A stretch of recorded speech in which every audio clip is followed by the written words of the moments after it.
একটা প্রবচন রয়েছে, না রেকর্ড তৈরি হয় ভাঙার জন্য। আজ অবধি আইপিএলের ইতিহাসে মুম্বাই ইন্ডিয়ান্স যতবার প্রথমে ব্যাট করে 200+ রান করেছে, কোনোদিনও তারা হারেনি টিল দ্য লাস্ট গেম। তো welcome guys, welcome to sports hub. এই ভিডিওতে আমরা গতকাল হয়ে যাওয়া ম্যাচ এবং বাকি দুটো নকআউটের ম্যাচের নিয়ে কথা বলবো। আমরা আইপিএলের প্রায় শেষ পর্যায়ে চলে এসেছি, লাস্ট ম্যাচ বাকি। তার আগে আমরা নকআউট নিয়ে একটু কথা বলবো, কারণ বলা উচিত গাইস যে ম্যাচ তিনটে হয়েছে, অসাধারণ ম্যাচ হয়েছে। তিনটে ম্যাচ তিন রকমের হয়েছে ভাই, কোনোটার সঙ্গে মিল নেই। তিনটে সম্পূর্ণ আলাদা ম্যাচ, ঠিক আছে? তো দেরি না করে আমরা তাড়াতাড়ি শুরু করে ফেলি। প্রথম নকআউট হয়েছিল কোয়ালিফায়ার 1 29 তারিখ চণ্ডীগড়ে, পাঞ্জাব এবং আরসিবির মধ্যে। এই ম্যাচটাই পাঞ্জাব এবং গত ম্যাচে Punjab, I mean you can see for yourself guys.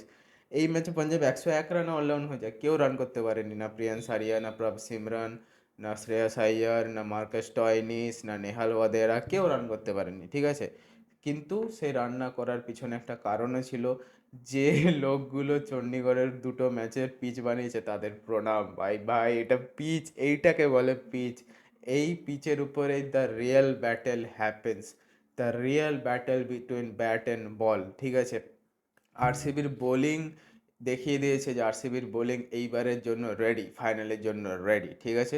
102 run করতে মাত্র এদের ভাই মনে হয় 14 কি 15 ওভারে ম্যাচ শেষ করে দিয়েছিল। ফিল সল্ট এখানে মেরে ফাটিয়ে দিয়েছে, 56 রান করেছে 27 বলে। কিং কোহলির শুরুয়াত হয়েছিল, বাট বড় রানে সেটা রূপান্তরিত হয়নি।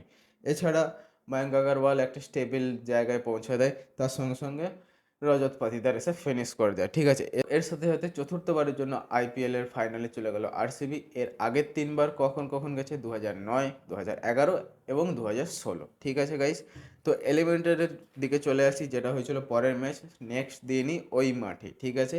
মুম্বাই এবং গুজরাটের মধ্যে। ভাই এখানে মুম্বাই ব্যাট করে আবার 200+ করে, সেম আমরা ভাবি যে এখানে কোনোভাবেই মুম্বাই হারতে পারে না, এবং সেটাই হয়েছে। সেই কারণ কি? কারণ আমি আগেও বলেছি, যদি টপ অর্ডার না চলে গুজরাট টাইটেন্সের, ভাই you can't win. I mean Sai Sudharsan একা ট্রাই করে গেছে, একা ভাই 80 করেছে 49 বলে, বাকি কেউ রান করেনি। গিল রান করেনি, ওয়াসিস সুন্দর এসে মাঝখানে একটু টিকেছিল, তাই কাছাকাছি গেছিলো, 208 পর্যন্ত গেছিলো, না তো তাও যেত না। রাদারফোর্ড ওই 24 মতো রান করে 15 বলে। মেন্ডিসকে নিয়ে একটু বলা উচিত। যদি মেন্ডিস প্রথমে রোহিত শর্মার ক্যাচ টানা ছাড়তো, তাহলে কোনোভাবেই গুজরাট হারতো না। কারণ রোহিত শর্মা তারপরেই মারতে শুরু করেছে। রোহিত শর্মা যে 81 রানটা করেছে 50 বলে, ওটা তারপরেই করেছে। তার আগে পর্যন্ত আস্তে আস্তে শট নিচ্ছিল, এদিক ওদিক মারছিল, সিঙ্গেল ডাবল করছিল, একটু সেটেল হচ্ছিল। আমরা জানি রোহিত শর্মা একটু সেটেল হয়, প্রথম 2 ওভার একটু নেয়, তারপর রোহিত শর্মা ফাটানো শুরু করে, ঠিক আছে গাইস? তো ওই ক্যাচটা যদি না ছাড়তো, অ্যাকচুয়ালি প্রবলেম হচ্ছে ও ভেবেছিল যে ঠিক আছে, ও তো ওয়ার্ল্ড কাপ খেলে গেছে, এখানে কোনো সমস্যা নেই, প্রেসার সিচুয়েশন। কিন্তু আইপিএলের প্রেসার একটা অন্য রকমের প্রেসার। আইপিএলের লোক আরও বেশি এক্সাইটেড থাকে, আরও বেশি হাইপড থাকে আইপিএলের ম্যাচ। এবং কোনো লিগ ম্যাচ না খেলে ডাইরেক্ট এসে এলিমিনেটর খেলেছে ভাই। এটা নয় যে কোয়ালিফায়ার 1 খেলেছে তার জন্য আরেকটা চান্স পাবে, ডাইরেক্ট এলিমিনেটর খেলেছে। মানে প্রেসার, হ্যাঁ প্রেসার অবশ্যই ছিল, but he is a international player for a long time. 10 বছর খেলা হয়ে গেছে ওর শ্রীলঙ্কার টিমে, এবং অনেক ভালো ভালো ম্যাচ জিতেছে, অনেক ভালো ভালো ইনিংস আছে কুশল মেন্ডিসের। কিন্তু এরকম মানে ফাম্বল করেছে, বেসিক্যালি ফাম্বল করেছে, প্রচুর ফাম্বল করেছে কুশল মেন্ডিস।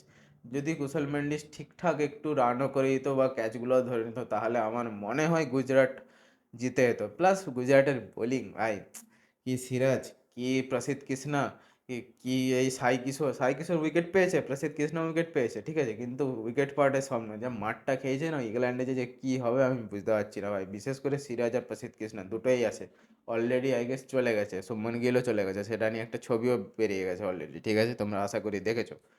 তো চিন্তার বিষয়।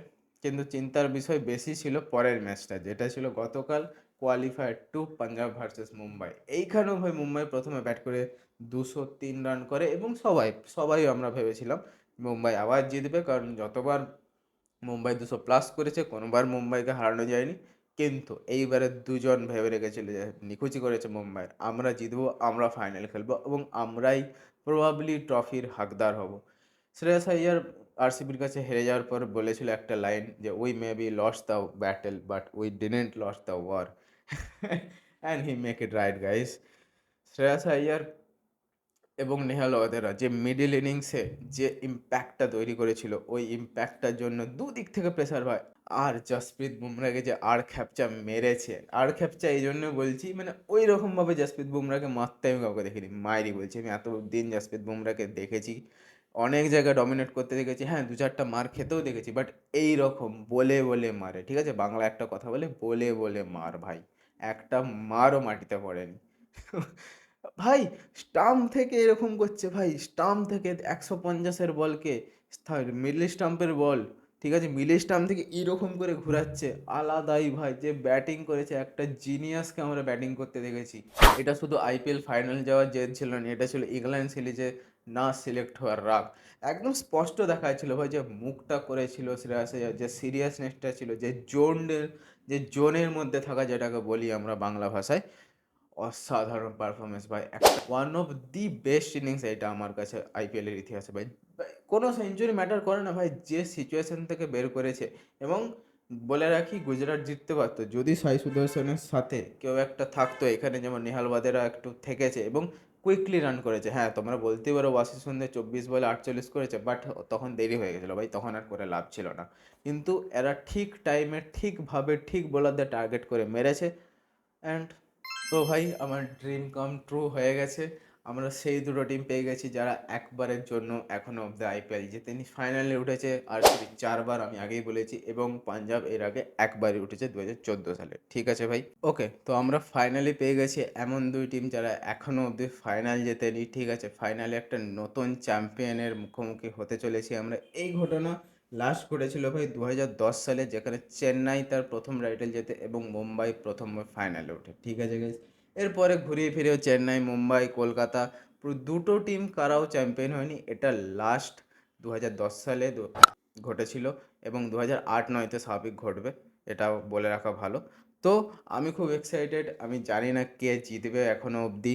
আম, আমি অবশ্যই আরসিবিকে সাপোর্ট করবো, এটা নিয়ে কোনো সন্দেহ নেই, বাট পাঞ্জাব যদি জেতে আমার কিচ্ছু বলার নেই, তারা ডিজার্ভ করে, যেভাবে খেলেছে, যেভাবে শ্রেয়াস আইয়ার ক্যাপ্টেন্সি করেছে, যেভাবে whole team as a team খেলেছে ভাই, দে ডিজার্ভ টু উইন। কিন্তু as a RCB fan and as a RCB fan from childhood, I just want to RCB win and leave the trophy. আমি বিরাট কোহলির হাতে আইপিএলের trophy দেখতে চাই এবং আরসিবির জার্সিতে দেখতে চাই। আমার থেকে, মানে এটার থেকে বড় নাইটমেয়ার কিছু হবে না, যে বিরাট কোহলি কাপ তুললো কিন্তু সেটা অন্য কোনো টিমের জার্সি পরে। আমি চাই না, আমি বিরাট কোহলি এবং আরসিবিকে একসাথে চ্যাম্পিয়ন হতে দেখতে চাই। দেখা যাক কি হয়। এই ভিডিওটা আমি কথা দিচ্ছি 3 তারিখের আগে ছেড়ে দেবো, কোনো চাপ নেই। প্লিজ ম্যাচটা মিস করো না, one of the best final হতে চলেছে আমার মতে। আম, দেখা যাক। ওকে, দেখা যাক, পরে বাকিটা তোমাদের উপর আমি ছেড়ে দিচ্ছি। ভিডিওটা কেমন লাগলো কমেন্ট করে যাবে। যদি আমার থোবড়া একটু পছন্দ হয়, আমার কথা একটু লজিক্যাল মনে হয়, তাহলে ভিডিওকে লাইক করে যাও, চ্যানেলকে একটু সাবস্ক্রাইব করে যাও, তাহলে মোটিভেশন পাই, ঠিক আছে, ভিতর থেকে একটু একটা শব্দ আসে যে কর কর ভিডিও কর, হবে ভাই তোর হবে, তুই পারবি, ঠিক আছে। আর সবাইকে শেয়ার করো, সবাইকে দেখাও যে বাংলার কন্টেন্ট মারা যায়নি, বাংলাতে এখনও ভালো কন্টেন্ট ক্রিয়েটার রয়েছে, শুধু খিস্তি খাস্তা করেই কন্টেন্ট বানানো হয় না, আরও অনেক প্রসেস আছে, অনেক কিছু আছে ভালো কন্টেন্ট দেওয়ার জন্য। তাড়াতাড়ি আসছি, ততক্ষণের জন্য জয় হিন্দ, জয় বাংলা।